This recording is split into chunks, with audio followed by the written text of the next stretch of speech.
네, 안녕하세요. 오뽀입니다. 2021년 7월 22일 오후 11시를 지나가고 있고요. 오늘 비트코인 관련된 뉴스들에 관해서 함께 살펴보는 시간을 갖도록 하겠습니다. 네, 오늘은 어떤 뉴스들이 있는지 살펴볼까요? 네, 먼저 인도 중앙은행에서요, 부총재가요, 암호화폐 화폐 정의에 부합하지 않다라고 했습니다. 누가 그런 소리를 했다고요? 인도 중앙은행 부총재가 얘기한 거예요. 누구죠? 기득권, 기존의 시파이, 기존 금융권에 있는 부총재죠. 당연히 암호화폐와 반대되는 입장이 쓸 수밖에 없습니다. 인도에서 지금 계속해서 코인에 관련 규제가 나올 것이냐 말 것이냐 말들이 많죠. 하지만 인도에서는요, 결국은 대세를 따를 수밖에 없을 거라 생각을 하고요. 암호화폐가 제도권 안으로 들어오는 순간 엄청난 인구수를 바탕으로 아마 암호화폐 시장에는 엄청나게 잠재력을 보여줄 거라 생각을 합니다. 네, 2분기 암호 블록체인 스타트업 43억 달러로 조달했다. 지금 암호화폐 가격 하락에도 블록체인 스타트업들이 지난 2분기 역대 최대 규모인 83.8억을 조달했다고 CNBC 분석업체 12 인사이츠 데이터를 인용해 보도했다라는 겁니다. 전년기 대비 몇 배라고요? 9배. 제가 항상 얘기하는 게 그러죠. 지금 여러분들은 비트코인 가격이 떨어졌다고 하지만 작년 대비 지금 8배, 9배, 10배 이상 가격이 올라가 있고요. 실제로 많은 투자가 이루어지고 있습니다. 저는 작년과 올해를 다 경험해보고 있는 사람으로서 지금 여러분들은 하락이라고 할지 모르지만 제 입장에서는요, 지금 가격도 엄청난 폭등이라고 생각을 해요. 그 정도로 이 시장은요, 올해 급변했고요. 많은 투자가 이루어지고 있고요. 엄청나게 성장하고 있습니다. 네, 그리고 사이먼 머케 1억 달러 자금을 조달했다고 해요. 그러면서 암호화폐, 펀드 등 사업에 확장한다고 합니다. 근데 이 사이먼 마켓은 뭐냐면요, 바로 골드만삭스에서 분리한 핀테크 플랫폼이에요. 아무튼 중요한 거는요, 계속해서 암호화폐 펀드가 조성이 되고요, 많은 사람들이 투자하고 있다는 거만 생각하시면 됩니다. 참고로 지금 여러분 이 기사, 여러분들 저는 지금 똑같이 처음으로 보는 기사들이에요. 시간 보시면 아시겠지만 저도 이 기사를 확인 안 하고 그냥 보는 겁니다.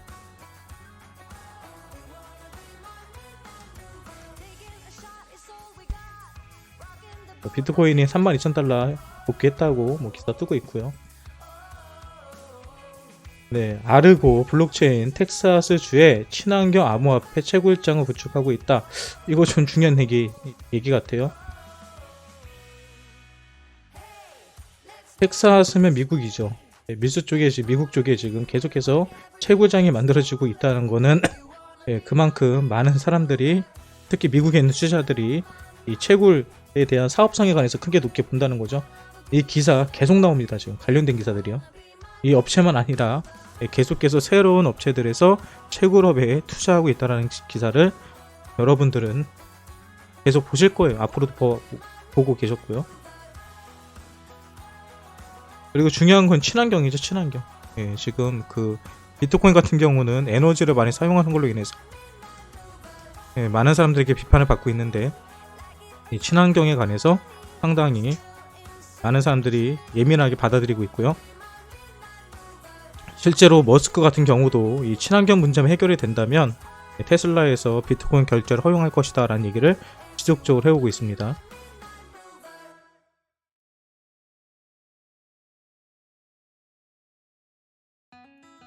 네, 그리고 포브스 기자가요, NFT 디파이가 암호화폐 시장을 랠리를 주도할 거다 라는 얘기를 했죠.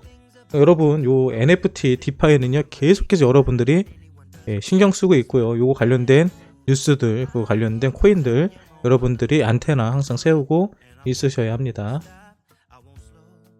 네, 분석이요. 비트코인 3만 달러, 3중 바닥 형성, 단기 강세. 참 재밌어요, 분석하는 사람들이요. 어제만 해도, 이틀 전만 해도 10,000달러 간다라고 외치더니 하루 조금 반등하니까 이제 3 바닥 찍었기 때문에 상승할 거라고 얘기를 해요. 아무튼 그렇다고 합니다.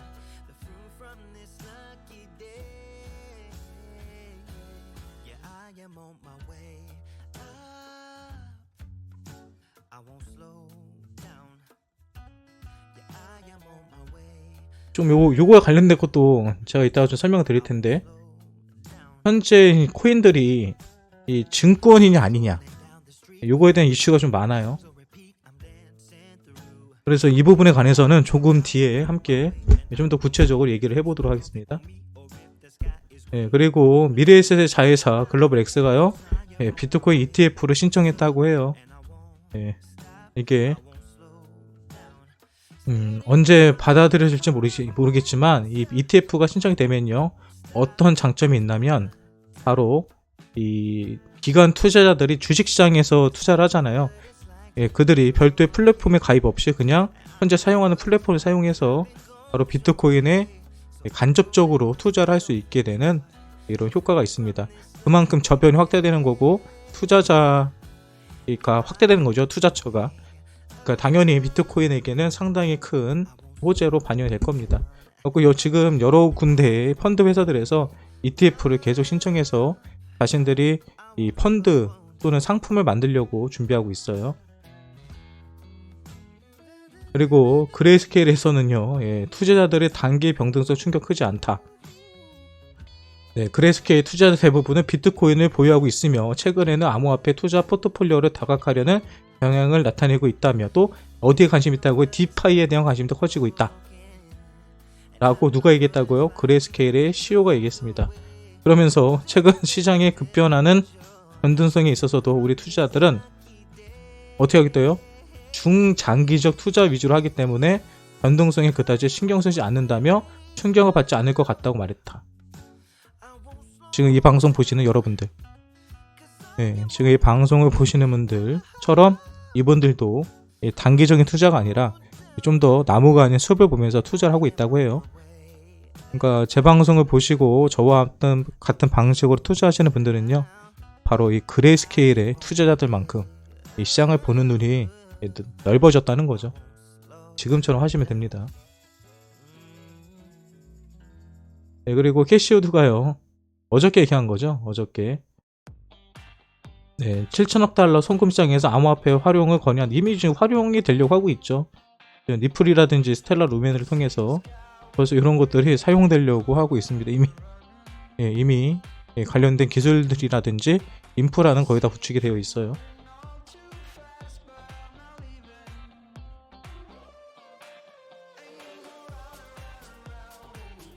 그리고 블록체인 숙박 공유 플랫폼이요, 바로 이 트라발라래요. 트라발라라는 이 숙박 플랫폼 디트래블에서요, 1개월 만에 20만 여개의 숙박시설과 제휴를 맺었다고 해요. 쉽게 말해서 결제할 때 카드로 결제할 수도 있지만 암호화폐를 통해서 결제도 할 수 있는 시스템입니다. 실사용해서 우리가 코인을 현금처럼 사용할 수 있다는 거죠.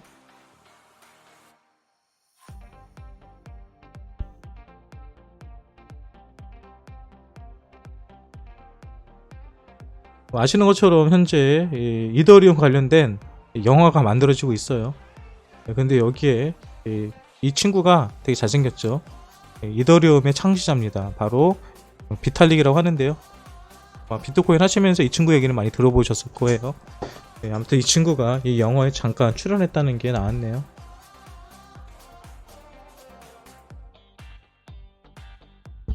그리고 사진작가 김중만 씨 아시죠? 김중만 씨 역시도 NFT로 본인의 사진에 관련된 출품을 한다고 합니다. 근데 NFT에 관해서 이따 좀 얘기를 해볼 텐데, 여러분 한번 좀 이따 얘기를 해보죠. 이 부분에 있어서도요.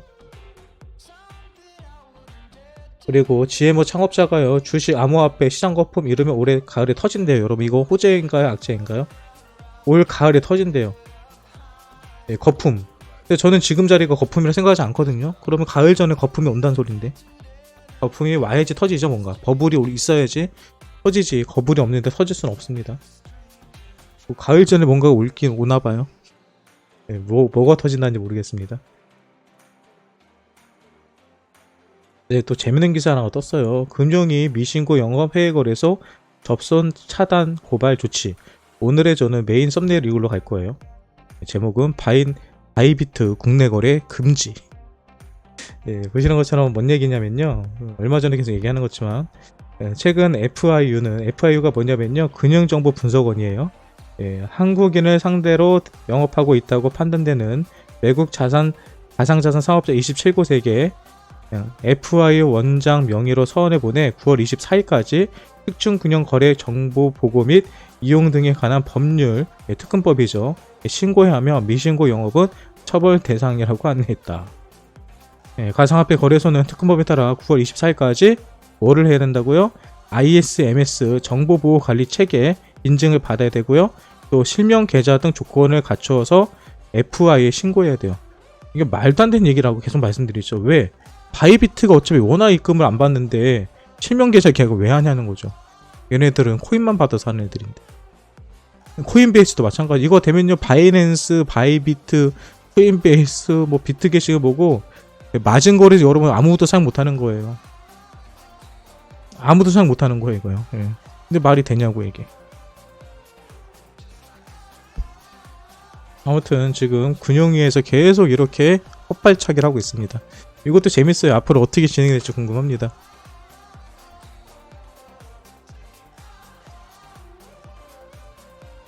네, 호주 메이저 헬즈 서비스에서 암호화폐로 뭐 한다고요? 거래하는 거를 출시하는데 미국이랑 호주에서 어떤 결제를 할 때 사용할 수 있는 서비스를 진행한다는 얘기거든요.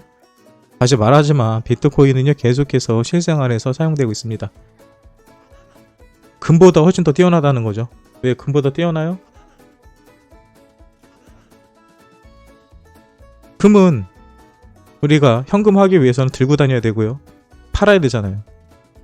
예, 실시간 거래가 안 되죠. 그런데 비트코인이나 암호화폐는요, 그게 된다는 거예요. 금보다 훨씬 더 효율성이 좋은 가치 저장 수단으로서 이미 사용되고 있다는 겁니다.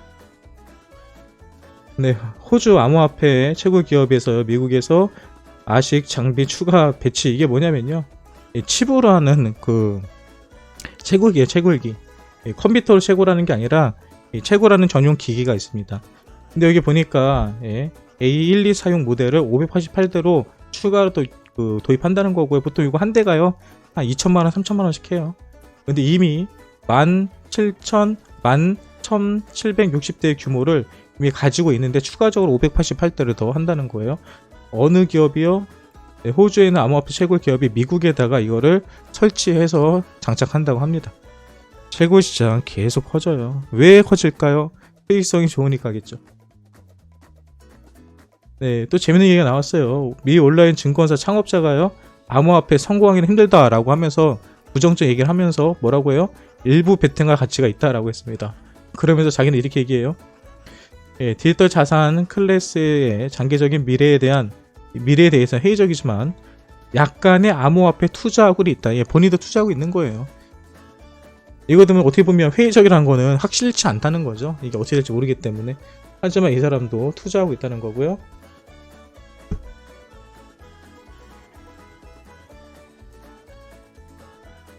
그리고 퍼포즈에서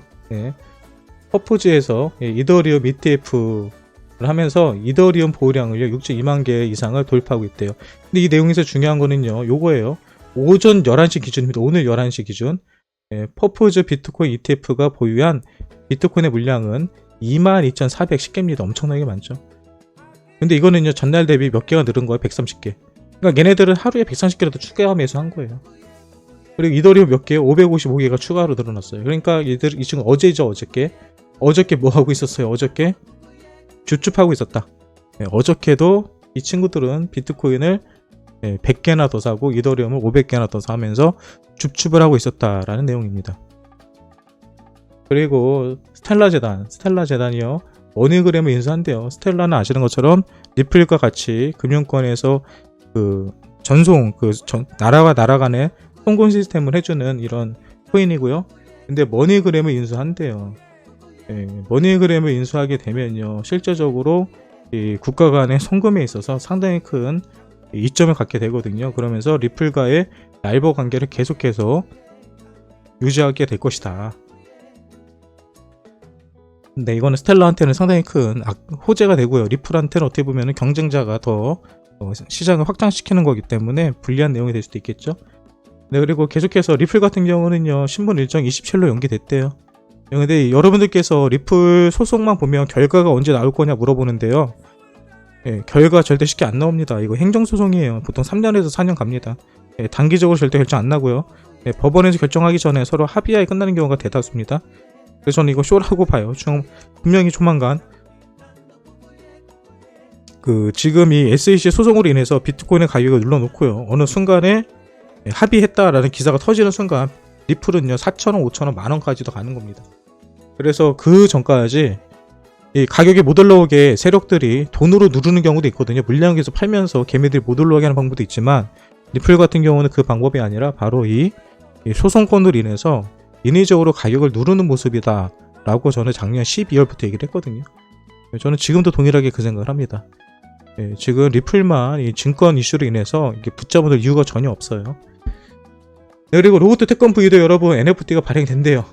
그리고 폴리곤도 샤모차 NFT 한류 영화 산업보다 크대요. 그리고 여러분 NFT가 뭔지 좀 우리 생각해 봅시다.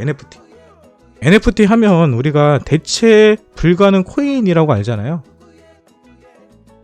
그런데 아까 보니까 뭐 김종만 씨도 그러고 누구도 그러고 뭐 NFT를 발행한다 하잖아요. 그리고 발행할 때 비용이요. 여기 이따가도 기사 나오는데 훈민정음도 지금 훈민정음도 NFT를 한대요. 그리고 훈민정음 100개를 파는데 한 개당 1억씩 판대요. 이게 도대체 뭔 얘기인지 모르시겠죠. 훈민정음을 어떻게 판다는 건지. 그냥요 여러분 훈민정음을요 디지털화 하는 겁니다. 사진처럼 어떤 그래픽화를 하는 거예요. 그렇게 해놓고 1억씩 판다는 겁니다. 그냥 현대판 봉이 김선달이에요. 한강물 갖다 파는 겁니다 지금 이거요. 그런데 NFT 시장이 계속 커져요. 계속 마이크 타이슨도 뭐 NFT 뭐 한다고 그러고 누구도 뭐 한다고 그러고 뭐 누구 가수도 뭐 한다고 그러고 연예인들도 뭐 한다고 그러고 뭐 말하면 NFT예요. 그러니까 이거는 돈 드는 게 아닌 거예요. 돈 드는 것도 아니고 그냥 찍어내는 겁니다. 찍어내는데 한정판인 거야. 한정판 몇 개 한정. 그리고 그 데이터마다 고유의 번호가 있는 거예요. 우리가 보통 데이터를 하면 우리가 데이터 수정을 하고 고칠 수 없고 없앨 수도 있잖아요. 근데 NFT 코인들은요 그게 수정이 불가능한 코인이거든요. 그러니까 소장 가치 때문에 올라가긴 하는데 이게 과연 예술적인 가치가 있을 거냐 저는 모르겠습니다. 근데 지금은 너도 나도 다 NFT 코인하고 금액도 지들이 붙이기 마음이에요. 그냥 하정우도 자기가 그린 그림에 관해서 NFT 한다라고 기사가 떴었죠. 그러니까 자기가 그린 그림에 대해서 실물 그림을 주는 게 아니고요. 그 그림을 형상화한 데이터를 만들어서 그 데이터를 주는 거예요. 어디 걸어놓고 전시할 수 있는 것도 아니고요. 그냥 그거 갖고 있는 게 끝입니다. 그냥. 그러니까 희소성은 있을 거예요. 분명히요. 그러니까 희소성의 가치를 두는 건지 뭔지 모르겠는데 아무튼 우리가 눈으로 볼 수는 있겠죠. 근데 만지지는 못해요. 형체가 없는 거기 때문에 하나의 굿즈라고 생각하면 됩니다. 아무튼 이런 식으로 지금 NFT 시장이 엄청나게 커지고 있다는 것을 봐야 됩니다. 그리고 크립토맘이 SEC 위원들이 SEC에서 투자자 보호 방식이 잘못됐다라고 하는 게 뭐냐면요. SEC 같은 경우는 현재 암호화폐에 있어서 너무 적극적인 개입을 하고 있다는 거죠. 그러면서 이거를 투자할 건지 말 것인지에 대해서는 투자자들이 개인적인 생각으로 개인적인 판단으로 결정을 해야 되는데 지금은 SEC가 투자자들을 모아서 올바른 투자가 무엇인지를 결정해 주는 거예요. 그러니까 이거는 사도 되고 이건 사면 안 돼 이런 식으로 자기네들이 너무 직접적으로 개입을 하고 있다는 거죠. 그리고 그 점에 관해서 이 뉴스에서는 질타하고 있는 내용입니다. 그리고 데이터에 따르면요 BTC 선물 미체결 약정이 거의 5월 18일 이후로 거의 40만 BTC 정도로 물량이 많다는 겁니다. 이 선물 미체결 약정이라는 게 뭐냐면요 우리가 롱이나 숏을 쳤을 때 그게 결정이 안 된 거예요. 다시 말해서 롱이든 숏이든 하나 터지면은 저 정도가 날아간다는 겁니다. 지금 그러니까 위로든 아래든 터지면 크게 간다는 소리예요. 지금 정산이 안 된 거예요. 정산이. 쉽게 말해서 이 얘기는요 지금 위로든 아래든 크게 터진다. 폭탄을 안고 있다. 그렇게 이해하시면 됩니다. 그리고 코인베이스 커머스에서는요 도지코인을 결제 옵션에 추가시켰습니다. 도지코인 쉽게 안 죽어요. 해보시 바랍니다. 그 밖에는 뭐 대부분 뉴스들이 어저께 있었던 비워드였죠. 어저께 캐시우드랑 그리고 일론 머스크 그리고 누구였죠? 잭도시인가요? 잭도시 이렇게 해가지고 셋이서 얘기를 넷이서 얘기했죠. 하여튼 거기 나왔던 내용들이 있는데 뭐 내용들은 특별한 거 없습니다. 그냥 비트코인이 신흥시장 인플레이션 해칭 수단이 될 것이라는데 너무나 또 당연한 소리고요. 비트코인이 왜 만들어진지 아시잖아요. 달러 같은 경우는 계속해서 찍어내기 때문에 그 달러의 가치가 계속 떨어집니다. 그리고 찍어내는 것도 누가 찍어내요? 정부에서 마음대로 찍어내죠. 그러니까 관리가 안 된다는 거죠. 그래서 이런 비합리적인 금융체계를 비판하면서 만들어낸 게 비트코인입니다. 그리고 인플레이션에 대한 문제를 해결하기 위해서 만들어진 게 비트코인이기 때문에 이 얘기는 너무나 또 당연한 얘기하고 있는 거예요. 그리고 일론 머스크가 어제 비트코인 결정 가능성에서 얘기했죠. 비트코인 채굴에 수반되는 재생 에너지 비중이 높아짐에 따라 테슬라가 향후 다시 비트코인 결제 지원을 가능할 가능성이 크다라고 말했습니다. 이거는 조만간 아마 할 거예요. 근데 그때는 언제? 일론 머스크가 자기가 돈을 벌고 싶을 때 터뜨릴 거라 생각을 합니다. 그 전에 아마도 많은 분량을 잡으려고 하겠죠. 그러면서 일론 머스크는 뭐라고 그래요? 비트코인 매도 안 하고 매수만 하고 있다 라고 어저께 얘기를 했습니다. 지금 파는 사람이 없어요, 여러분. 그러니까 진짜 개미들은 팔고 있는데요. 기관들, 돈 많은 부자들, 고래들은요 절대 안 팔고 계속 물량을 모으고 있습니다.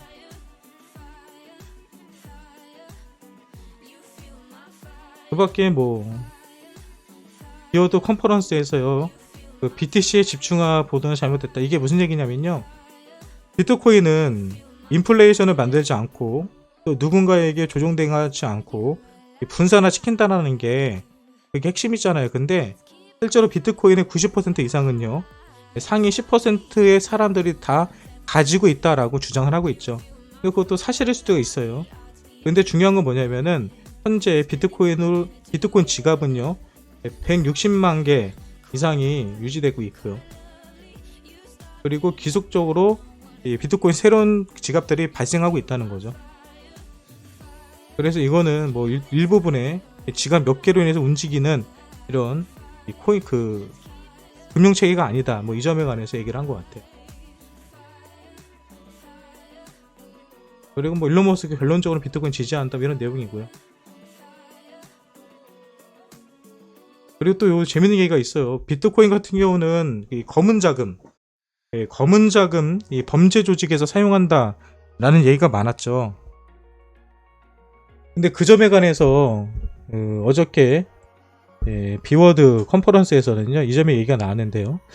그러니까 어떤 얘기냐면, 제가 항상 말씀드리죠. 비트코인 같은 경우는 누가 어느 정도의 물량을 가지고 있고 어디로 이동이 됐고 누가 어디로 보냈는지가 실시간으로 바로바로 다 체크가 된다고요.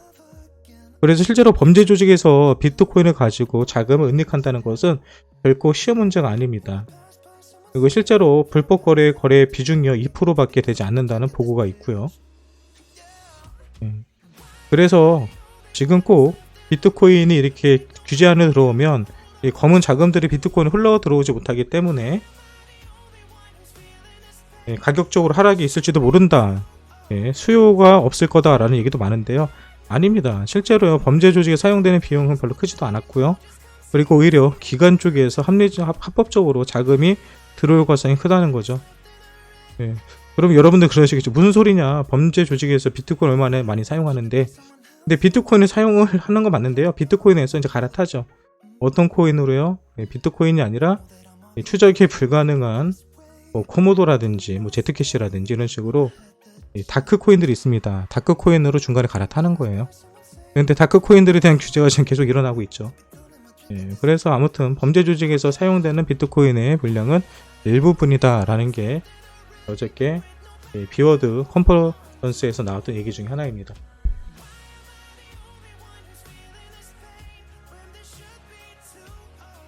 그리고 어저께 나왔던 컨퍼런스에 나왔던 얘기가요. 일론 머스크가 다시 친환경적으로 비트코인이 채굴이 된다 그러면 다시 결제를 복귀할 거다라고 얘기를 했죠. 근데 현재 어저께에서는요. 39% 정도가 재생에너지를 사용하고 있다라고 하고요. 비트코인에 사용하는 전체 에너지가 중국의 0.7%, 미국의 1.7% 수준이라고 얘기를 했습니다. 이거는 그래도 엄청난 것 같긴 해요. 이 정도 수준이라 하더라도. 근데 중요한 거는 재생에너지 사용률이 상당히 높다는 거고요. 재생에너지가 39%고요. 여러분 친환경 에너지는 또 별도예요. 친환경 에너지까지 합치면 거의 50% 이상이 현재 친환경 에너지를 사용해서 비트코인은 채굴되고 있습니다.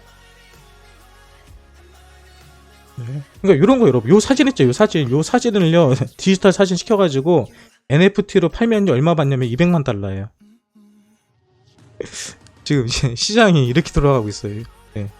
요 사진을 NFT 코인으로 넣어서 그 코인에 넣어서 팔면 200만 달러다. 잘 모르겠습니다. 왜 이렇게 해야 되는지. 네, 골드만삭스 패밀리가요. 45% 이상은 암호화폐 투자형이 있다고 해요. 네, 이 골드만삭스 패밀리 오피스는요 뭐냐면요, 그 상당히 많은 재산을 갖고 세력을 가진 부호들이 운용하기 위해서 만들어진 운영 펀드라고 보시면 돼요. 펀드라고 해야 되나요? 아무튼 그 투자 단체예요. 여기 보면은 기본적으로 50억 달러 이상의 투자 자산을 운영하는 사람들입니다. 근데 이 사람들이요 150명을 150개의 단체를 가지고 조사를 했는데 85% 이상이 암호화폐에 관심이 있다고 하고요. 실제로 암호화폐에 투자하고 있다라고 얘기를 했습니다. 그러니까 전 세계적으로 지금 큰 돈을 가지고 있고 큰 돈을 돌리는 사람들 역시도 비트코인에 투자하고 있다는 얘기예요. 근데 골드만삭스는 자기네 패밀리 오피스들도 계속 비트코인에 투자하고 있다고 하는데 지들은 부정적 얘기만 계속 하고 있죠. 네, 부정적 얘기를 한 이유는 제가 봤을 때는 그냥 가격이 올라가는 게 싫은 거예요. 더 저렴한 가격에 하고 싶은 생각이 있겠죠. 그리고 아까 제가 얘기하려는 얘기가 여기 있습니다. 이 주식 토큰과 스테이블 코인 증권법을 적용시킨다.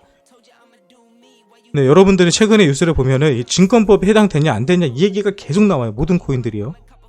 그러면 이 증권법에 적용되고 안 되고가 어떤 차이가 있는지에 관해서 여러분들은 아셔야 돼요. 먼저 현재 코인들은요 대부분 증권법에 적용되지 않습니다. 증권법에 적용되지 않으면 어떤 장점이 있냐면요, 자기네들의 코인을요 마음대로 막 찍어낼 수가 있어요. 마음대로 팔아먹을 수가 있어요. 그리고 누구한테 넘길 수도 있어요. 쉽게 말해서 자기네들이 선정보를 가지고 사고팔고도 할 수 있고 물량도 다 만들어낼 수도 있고 무업천지라는 거죠. 그럼 결국은 그 피해는요 거기에 투자한 모든 사람들이 손해를 보는 거고 그 코인을 만들어낸 재단들은요 절대 손해를 볼 수 없는 구조입니다. 근데 증권법의 적용을 받게 되면요 그때부터는 달라요. 마음대로 물량을 찍어낼 수도 없고요 마음대로 팔아먹을 수도 없습니다. 그리고 자기네들이 스스로가 사고팔고 할 수 없고요 뭐 바이백이라든지 이런 것도 마음대로 할 수가 없어요. 소각도 못하고요. 철저하게 증권법에 따라서 내부자 거래도 불가능하게 되고요. 그래서 지금 SEC 쪽에서는요 코인 같은 경우는 이런 거 조심해야 된다. 왜? 이 채굴 코인이냐 포스 코인에 따라서 말이 달라지잖아요. 예를 들면 이런 거죠. 왜 이번에 리플 같은 경우가 문제가 됐냐면요, 리플은요 채굴하지 않습니다. 리플은 그냥 찍어내는 거예요. 중앙에서 그냥 만들어내면은 그냥 쓸 수 있는 거예요. 리플은 심지어 포스 코인도 아닙니다. 그러니까 SEC에서는 증권으로 보는 거예요. 니네들이 마음대로 찍어서 마음대로 팔아내는 거 아니냐, 이거 문제 된다. 그러니까 증권법으로 니네들을 우리가 관리를 하겠다. 실제로 니네들 계속 팔아먹지 않았느냐, 이거 안 된다 하는 거고요. 그럼 비트코인 같은 경우는 지금 증권법이라는 소리에 대해서 자유롭죠. 왜? 비트코인은 마음대로 찍어낼 수 있는 게 아니라 채굴을 통해서만 찍어낼 수 있잖아요. 그러니까 물량이 늘어나고 물량이 유통되는 데 있어서 탈중앙이 되어 있지만 관리가 된다는 거죠. 마음대로 할 수가 있는 게 아니기 때문에. 근데 이 포스 코인들, 찍어내는 코인들은요 증권법에 걸릴 가능성이 크다는 겁니다. 어떤 노력 없이 만들어지는 코인이기 때문에. 그래서 전체적으로 요 문제, 증권법에 적용을 할 거냐 말 거냐, 이 문제에 있어서는요 앞으로도 많은 이슈가 될 거예요. 그리고 그러면 여기 스테이블 코인 항상 나오잖아요. 스테이블 코인은 뭐예요? 스테이블 코인은 제가 카지노에서 말하는 칩이라고 말씀드렸잖아요. 현금으로 투자하는 게 아니라 현금 대신 1대1로 교환해주는 어떤 가치 있는 코인이다. 달러와 1대1로 연동이 된다. 근데 스테이블 코인도 채굴이 아니라 뭐예요? 그냥 찍어내는 거잖아요. 제가 말했던 약속, 어음 같은 거다. 그러니까 당연히 스테이블 코인도 찍어낸 거고 마음대로 발행이 가능하기 때문에 이거 역시도 증권법에 영향을 받아야 된다. 이렇게 주장하는 사람들이 있고요. 아니다, 이건 코인이다, 전혀 다른 개념이다 라고 주장하는 사람도 있습니다. 사실 저도 뭐가 정답인지 모르겠어요.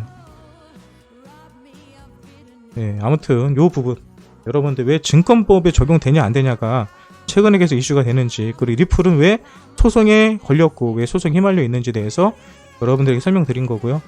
참고로 이오스 같은 코인은요, 이오스 같은 경우도 증권법에 걸렸습니다. 예전에. 그런데 이오스 같은 경우는 SEC하고 합의를 봤어요. 그래서 벌금을 내고 끝냈었거든요. 개인적으로는 벌금 내고 끝낸다는 것도 웃기지만 아무튼 그 뒤로는 뭐 SAC에 대해 뭐 이오스 같은 경우는 이 물량 배분이라든지 이런 것에 대해서 정확하게 보고를 하고 있는 걸로 알고 있고요. 아무튼 관리를 하겠다라는 게 현재 SAC의 주장입니다. 네, 오늘 관련된 뉴스는 뭐 여기까지만 살펴보시죠. 네, 제가 이제 목 상태도 크게 좋지 않아가지고 오늘 내용은 이 정도만 살펴보셔도 뭐 중요한 내용들은 거의 다 살펴본 것 같습니다. 네, 지금까지 비트코인 시황, 비트코인 관련된 뉴스에 관해서 살펴보았고요. 네, 저의 분석이 여러분들에게 도움이 되셨다 싶으시면 네, 구독과 좋아요, 알림 설정 부탁드리겠습니다. 오늘 비트코인 관련 뉴스 브리핑 끝입니다.